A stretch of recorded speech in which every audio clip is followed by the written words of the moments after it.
বাবান এইটুকুনি ভাত, এইটুকুনি চিলি চিকেন এই যে রেখে দিয়ে গেছে আমার জন্য। এইটা আমাকে খেতে হবে। ও ছোট থেকে যখন থেকে ওর জ্ঞান হয়েছে একটু বুঝেছে, তখন থেকে ও যাই খাক, যাই আকাশ পাতাল ভবন যাই খাক না কেন আমার জন্য এটা ইগনোর করবে। এখানে জামা কাপড় মেলা আছে। আসলে আমরা তো থাকি ফ্ল্যাটে, তাই জন্য ফ্ল্যাটের একদম জায়গা খুব শর্ট। তো এই যে ওই বাবান রেখে দিয়ে যায় আমার জন্য। যা খাবে যা খাবে আমাকে এটা খেতেই হবে, না খেলে আমার উপরে খুব মানে মানে কষ্ট পাবে, রেগে যাবে না, কষ্ট পাবে। বাচ্চা মেয়ে তো, বাচ্চাই আর বড় হোক, মানে ভালোবেসে রেখেছে আমার জন্য, খাবারটা খেতে হবে না।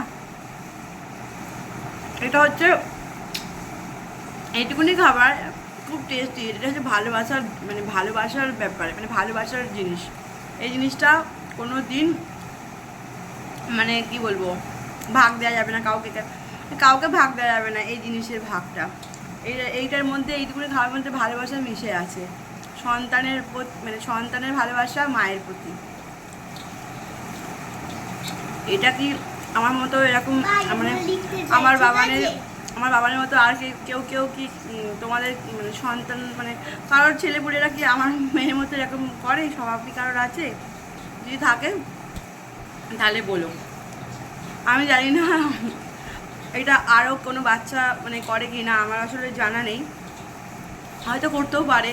সব বাচ্চাই তো মানে ভগবান, ওরা তো শিশু, ওদের মনটা তো এখন মানে সারা জীবন বাচ্চা বলো বড় বলো, বাবা মায়ের প্রতি সন্তানদের একটা অন্যরকম ভালোবাসা থাকে।